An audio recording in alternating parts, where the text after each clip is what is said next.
Hi all, Wise Wolf here, and welcome back to the second episode of New Harbour Wildlife Reserve.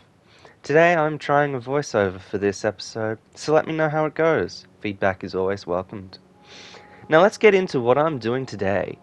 Today I'm building a nice little entrance habitat for the African wild dog. These African canines are by far my favourite African animal, and are probably one of my dream animals to work with when I finish my studies. So let me tell you a bit about these curious creatures. The African wild dog, or Lichen pictus, is obviously an African animal, and it is obviously a canine.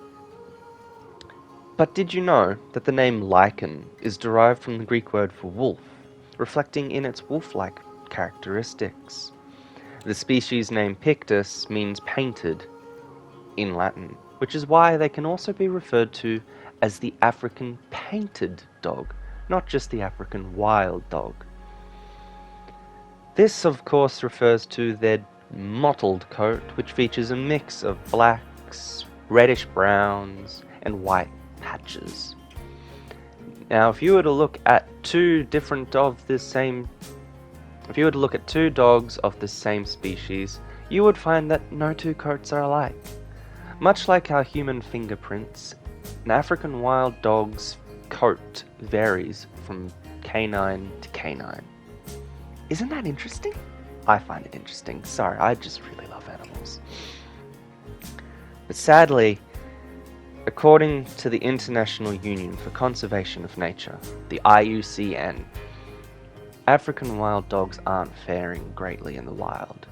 They're considered endangered, and this is due to habitat loss, diseases, and human-wildlife conflict, which is by far one of the most prominent causes of an animal being endangered is because of us.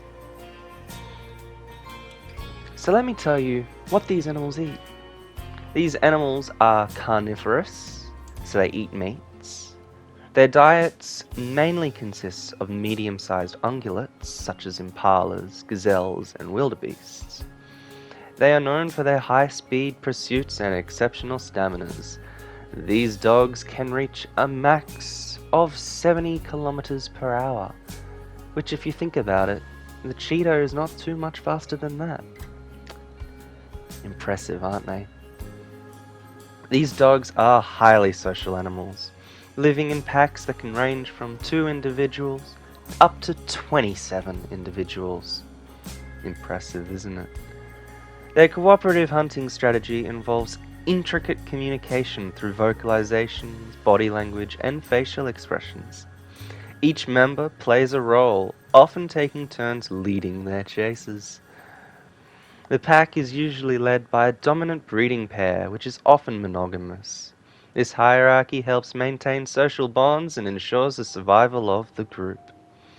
Pack members exhibit strong social behaviors, including grooming and playing, which reinforces relationships, especially when there are newborn pups. I've got some interesting facts written down that I'd like to share with you. First one being about their vocal communication. African wild dogs are known for their unique vocalizations, including a series of twittering sounds used for communication. Much like we use words, they use their yips, their yaps, and all their different sounds to communicate with one another. This is very helpful when it comes to hunting, because they can call out where their prey is. Just like if they were playing a video game and they were calling out to their teammates where the opponents are. While speaking of this, they're successful hunters. They boast a hunting success rate of around 80%, one of the highest among carnivores, thanks to their teamwork and endurance. Another interesting fact that you might not know is that they have a cool denning behavior. They use communal dens to raise their pups, often returning to the same den year after year. Unlike other animals who probably will move to different dens throughout their lifetime, the African wild dog generally comes back to the same den. As mentioned before, these dogs can run at speeds of up to 70 kilometers an hour for short distances, making them incredibly effective hunters. And while it is sad that they are endangered, thankfully, some people out there are putting all their efforts into conserving these beautiful, beautiful species. We have habitat preservation works, conflict mitigation, and vaccination for these diseases that they face. Now that's all I'm wanting to share with you about the African wild dog. But before I go, in case this is the first and last time I do a voiceover, I'd like to share with you what my goal with New Harbour is. Sadly, there are too many animals that are considered endangered in today's world. And as someone who loves animals, it makes me sad when I think that some of these animals could go extinct in my lifetime. New Harbour is a reserve for safe keeping, a safe haven for all these animals. Even animals that aren't necessarily considered endangered, but they should be protected. All animals deserve a right to this planet, no matter what we do. Animals were here before us and they should be here after us.